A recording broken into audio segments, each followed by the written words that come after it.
Hola a todos y bienvenidos una vez más a mi canal. El día de hoy vamos a hablar sobre En las montañas de la locura de H.P. Lovecraft.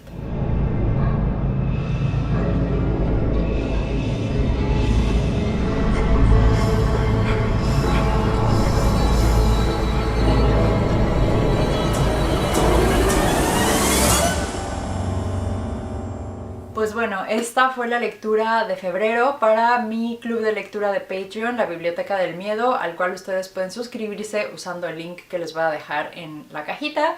Solamente comentarles que en abril vamos a estar leyendo El silencio de los corderos de Thomas Harris, en caso de que les interese. Y en mi club de siniestras, en donde solamente leemos mujeres escritoras de horror, vamos a estar leyendo Rebeca de Daphne du Maurier. Y pues bueno, una vez hecho ese comercial, vamos a entrar a platicar sobre esta obra de Lovecraft tan icónica y que a mí me encantó revisitar de la mano de todos estos lectores que siempre aportan cosas nuevas a mi lectura de estos grandes clásicos, ¿no? Y pues bueno, para quienes no tengan idea de qué se trata En las montañas de la locura de Lovecraft, vamos a empezar con un pequeño contexto, contándoles que este libro se escribió por allá de 1931. Es una de los relatos, de las obras más extensas que ha escrito Lovecraft. Lovecraft ya saben que se especializaba más bien en relato corto y esta es una especie de noveleta. Lovecraft mandó este relato cuando lo escribió a la revista Weird Tales, esta revista icónica en donde se publicarían muchísimos de los relatos más famosos de Lovecraft y de muchos otros escritores norteamericanos de este género weird, de este género de horror durante la década de los 20, de los 30, pero resulta ser que Weird Tales le dijo que no a Lovecraft. Y bueno, se especula mucho, parece ser que el pretexto que le dieron era la longitud precisamente del texto, ¿no? O sea, como que le dijeron, no, esto pues rompe con los estándares editoriales que nosotros estamos pidiendo, o sea, gracias por participar, pero pues no va a pasar.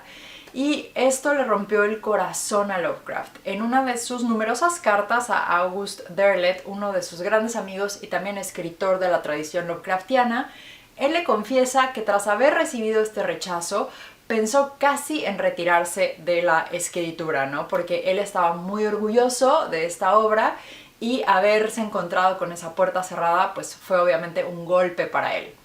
Sin embargo, años después, en 1936, su obra sería retomada por otra revista que se llama Astounding Stories. Ese es como el nombre corto, tiene como un nombre más largo como Astounding Stories of Super Science, una cosa así, como de historias increíbles de superciencia.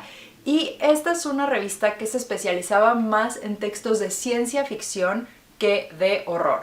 Y bueno, aquí empieza como una línea interesante en la cual la obra de Lovecraft va a ser una de esas obras que rompe las reglas del género o digamos navega un poco entre géneros, porque sin duda hay quienes consideran En las montañas de la locura como un texto de ciencia ficción. Solamente como dato curioso les contaré que esta revista de Astounding Stories, en donde se publicó, tiempo después tendría a un editor que es el señor Joseph Campbell, quien escribió este relato que es en el que está basado la película The Thing o La Cosa, y que gracias a su labor editorial se considera que inauguró algo así como una era dorada de la ciencia ficción en esta revista, ¿no? O sea, se publicó aquí a Asimov, ya no sé qué tantos escritores de ciencia ficción icónicos como Sturgeon y demás. Ya saben que no es un género en el cual yo me mueva con mucha comodidad, no lo conozco mucho, pero bueno, de estos nombres que resuenan, sin duda sus historias se pueden encontrar ahí. Y bueno, pues En las montañas de la locura se publica entonces en 1936, solamente un año antes de que Lovecraft falleciera de un cáncer bastante agresivo, y hasta la fecha sigue siendo una de sus obras más queridas. Ya saben, tiene como este rollo medio mítico ahí con Guillermo del Toro, que es un escritor eternamente enamorado de la obra de Lovecraft y que ha querido adaptar esta obra a la pantalla grande durante mucho tiempo. Han habido cuestiones de presupuesto que no le han permitido que ningún estudio tome este proyecto. Hay otros que dicen que es muy parecida, o sea, esta adaptación podría ser muy parecida a lo que se ha hecho con las películas como Prometheus, libros y que por eso algunos estudios no quieren como apostar por ella. Entonces, bueno, ojalá que algún día se nos haga verla, porque creo que en verdad Guillermo del Toro podría hacer una carta de amor a esta obra Lovecraftiana. Y ahora sí, con eso en mente vamos a hablar un poco de qué se trata esta historia. Esta historia conversa ya totalmente con todo lo que va a ser los mitos de Cthulhu, con toda esta, pues sí, mitología creada por Lovecraft, con todos estos seres que vienen del espacio, que vienen del abismo, digamos, ¿no? Y que nos hacen sentir a nosotros como humanos un tema de total insignificancia cósmica, ¿no? Que es el trasfondo de mucha de la ficción de Lovecraft, sobre todo dentro de este ciclo de sus relatos. Y pues bueno, nos vamos a encontrar con una expedición en los años 30 que está formada por académicos, por científicos verdaderamente preparados en la Universidad de Miskatonic, esta universidad ficticia creada por Lovecraft, que se supone es rival casi de Harvard por la excelencia académica que tiene y que también es conocida porque en su biblioteca guardan una serie impresionante de textos relacionados con el ocultismo, el esoterismo, de los cuales obviamente sobresale el Necronomicon. Y pues bueno, este grupo de investigadores, ya saben, un biólogo, un geólogo, un físico y demás, se van a ir a esta expedición en la Antártida porque tienen un nuevo taladro maravilloso que uno de los científicos ha desarrollado que les va a permitir tener acceso a bajo estas capas de hielo para poder extraer fósiles que prueben la evolución, qué tipo de vida ha habido en este continente helado, ¿no? Que es la Antártida. Entonces, bueno, ellos están muy felices y la expedición se divide en dos. Una parte de esta expedición, comandada por un científico de apellido Lake, empieza a encontrar unas cosas increíbles que contradicen todo el conocimiento científico humano hasta ahora. En verdad, las pruebas de la vida que existe aquí no van con nada de lo que dice lo que sabemos hasta ahora de la ciencia. Y este es un tema súper importante en esta obra porque a muchas personas puede parecerles aburrido, tedioso, que Lovecraft se pasa con la descripción técnica de lo que está ocurriendo en la obra.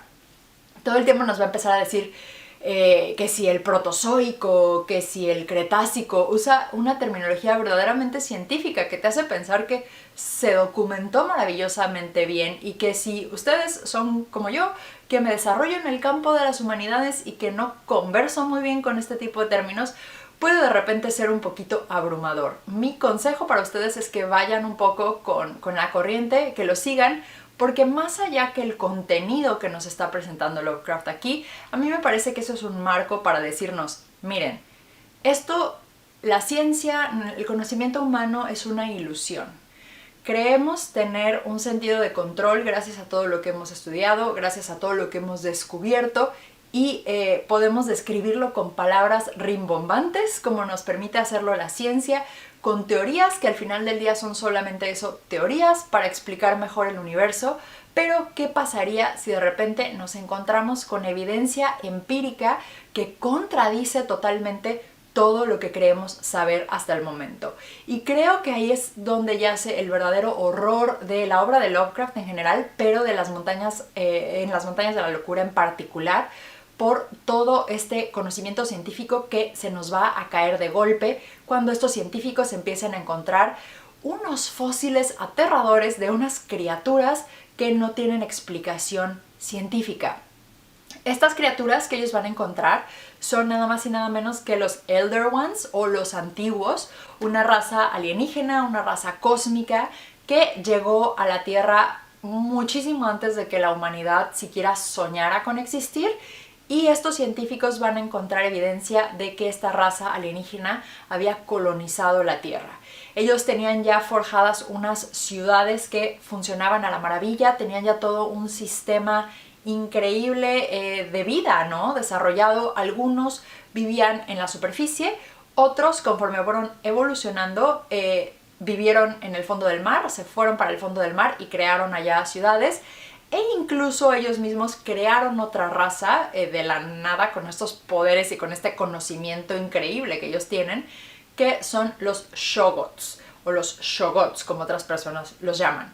Y bueno, esta raza alienígena que ellos crearon como un poco esclavos para ayudarles a construir su ciudad, para servirles a ellos, casi como un poco bestias de carga, evolucionan también hasta cierto grado que se van a volver una amenaza para los antiguos. Entonces, bueno, ¿no? Ellos están descubriendo toda esta evidencia. La expedición de Lake, después de desenterrar estos fósiles, estos seres, e intentar pues volver ya con su descubrimiento, desaparece, se pierde el contacto con Dyer, que es el personaje principal de la obra, y pues Dyer va a reclutar a otro chico que es un estudiante de posgrado de apellido Danforth, quienes van a volar un avión para ir a buscar qué demonios pasó con Lake, porque él estaba tan emocionado contándoles de todos estos descubrimientos por radio y de repente silencio, ¿no? Entonces ellos llegan a esta parte en donde estaba la expedición, encuentran evidencia de que algo muy raro pasó, no hay nadie, claramente hay evidencia de actos violentos, los fósiles estos, uno está destruido de una manera muy extraña, y empiezan a explorar el paisaje, que también es un personaje bien importante en esta obra, que geométricamente incluso no hace sentido, ¿no? O sea, ellos, como te lo van describiendo, es casi como una ilusión óptica, como una alucinación súper extraña de lo que están viendo, y van a empezar a descender por unas cavernas en donde van a encontrar pues como evidencia de que por ahí lo que sea que les pasó a estos científicos compañeros suyos lo van a explicar haciendo este descenso un poco en la locura, ¿no? Y así es como ellos van viendo, yo me imagino un poco como estos jeroglíficos que encontraron los que descubrieron la tumba de Tutankamón, por ejemplo, en donde van interpretando la historia de estos antiguos, ¿no? Cómo fue que llegaron a la Tierra, cómo fue que fueron evolucionando, cómo fue que se fueron adaptando, las guerras que tuvieron con otras razas cósmicas, que tiene que ver obviamente con Cthulhu, como ustedes le digan, con ya no sé qué tantas otras razas que existen en el cosmos y que, bueno, nosotros ni nos imaginamos, ¿no? Ahora, mientras ellos van bajando, pues obviamente están muy nerviosos porque no saben qué van a encontrar, y va a haber un sonido muy particular que les va a poner los pelos de punta y que va a ser la señal de que tienen que salir corriendo de ahí, ¿no? Entonces, bueno, ya les conté básicamente la trama del libro. Les voy a dejar esta parte del final para que ustedes descubran qué es lo que van a ver estos científicos o qué es lo que su mente va a hacerlos ver. Pero creo que en verdad vale mucho la pena esta obra de Lovecraft. A mí me cuesta mucho trabajo decirles con qué empezar de Lovecraft, ¿no? Esta es una discusión que tuvimos en el club de lectura y creo que la conclusión a la que llegamos todos es que cronológicamente sea quizá la mejor manera de leer a Lovecraft, o irte por ciclos y tomar todo este ciclo de los mitos de Cthulhu y leerlo junto. Otro es el ciclo onírico y leer ese ciclo onírico junto. Pero tuve muchos lectores dentro del grupo que nunca se habían acercado a Lovecraft, que este fue su primer acercamiento y que acabaron fascinados, picados, y que se empezaron a aventar todos los relatos después de haber conocido este panorama que él nos brinda en Las Montañas de la Locura, ¿no? Realmente no sé, Lovecraft representa un reto para mí porque se ha dicho tanto de él y a la vez sigue habiendo tanto que decir, ¿no? De él, más allá de la polémica, de sus convicciones personales y demás. Yo solamente me quiero como enfocar en su obra, y a mí lo que me gusta de él es que subvierta esa fe ciega que tenemos en la ciencia, ¿no? O sea, como una persona, yo que soy muy creyente de todas las cosas esotéricas y demás, creo que Lovecraft hace algo bien interesante tomando todo este marco teórico, todo este marco científico, como les digo, de demostrarnos que sabe, que estos personajes que él nos está poniendo son narradores confiables en cuanto a que tienen un bagaje científico maravilloso, son lo más preparado de lo preparado, y que cómo va a reaccionar nuestra mente cuando nos encontramos con algo que contradice todo este conocimiento, que nos echa de verdad por la borda, ¿no? Todo lo que creemos saber. Yo pienso, me imagino, y ya estoy debrayando mucho, pero como cuando Darwin propuso la teoría de la evolución, ¿no? Hoy es algo que todos sabemos y damos por hecho, ¿no? Que existe, pero imagínense cuando la gente no tenía idea de que eso hubiera sido posible, o incluso cuando se empezaba a hablar de cómo funcionaba el sistema solar, los planetas y demás, es cambiar por completo lo que sabemos del mundo, de cómo opera el mundo. Otro tema que surgió en el club de lectura es como las profundidades del océano, ¿no? No sabemos realmente qué hay ahí, es muy poco lo que se ha estudiado, es muy poco lo que todavía tenemos la capacidad para conocer, y no tenemos idea de si a lo mejor sí están ahí abajo las ciudades de los antiguos esperándonos, ¿no? No sabemos también si tenemos nosotros mucho este rollo de ser antropocéntricos, de pensar que el hombre es lo más importante, que somos lo número uno en el universo, y Lovecraft nos dice, no, en el momento en el que estas entidades quieran recolonizar la Tierra, en el momento en el que Tulu estornude, nosotros desaparecemos y eso es todo, ¿no? Entonces, como que quitarte esa estabilidad que nos produce el pensar que en verdad tenemos el control de saber cómo funciona el universo, de pensarnos relevantes a nivel cósmico, es lo que hace a Lovecraft tan icónico, lo que lo sigue haciendo tan aterrador desde mi punto de vista, cuando te piensas irrelevante, indiferente, ante el universo, y que esa es la raíz, ¿no? del horror cósmico. Entonces, bueno, este fue más bien un debraye que una reseña, digamos. Siempre me cuesta mucho trabajo hacer videos sobre Lovecraft, es algo que intento no hacer tanto, porque aunque me encanta y aunque lo leo periódicamente, me he encontrado con que el fandom es a veces un poco difícil, ¿no? Y entiendo porque es un autor al cual tienes que dedicarle un rato para conocer todas sus razas cósmicas y demás, pero yo creo que es un autor que se tiene que leer más por este legado que tiene, que se sigue sintiendo hoy en día en tantos escritores, y muchos que lo están como subvirtiendo de una manera interesante, quizás subvirtiendo no es la mejor palabra, transformando, como Víctor Lavalle, que está tomando historias Lovecraftianas y dándoles protagonistas afroamericanos, ¿no? Como para hablar un poco del tema de la raza, del racismo de Lovecraft, que sin duda hay que mencionarlo, hay que saber que Lovecraft tenía este tipo de convicciones, y que bueno, ¿no? Y que, como les digo, se sigue sintiendo en la obra de otras personas como el mismo Guillermo del Toro, ¿no? O sea, Lovecraft tampoco sería muy fan de los mexicanos, y ahora uno de sus mayores fans, y que podría hacer esta maravillosa película de En las montañas de la locura, pues es un hombre mexicano, ¿no? Entonces es interesante, es un personaje complejo, es un personaje polémico, y es un personaje que se sigue leyendo hoy en día con justa razón. Yo los invito a que se acerquen, la verdad es que aléjense como de todos los comentarios de fandom tóxico de pero es que no, tienes que leer esto y esto y esto y esto, y tienes que saber esto y esto y esto, porque yo me he topado con gente así dentro de los fans de Lovecraft, y la verdad es que blog y adiós, porque no necesitamos esa negatividad en nuestras vidas, amigos. Mejor acérquense a él sin miedo. Si necesitan algún tip, pues dentro de mi humilde conocimiento me encantará ayudarlos.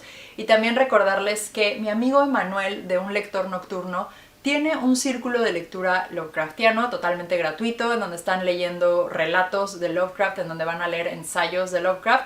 Así que si tienen esa espinita de entrarle, vayan a su canal, lean con él y créanme que lo van a disfrutar mucho. Cuéntenme si ustedes ya leyeron En las montañas de la locura o no, cuál es su obra favorita de Lovecraft, y nos vemos la próxima.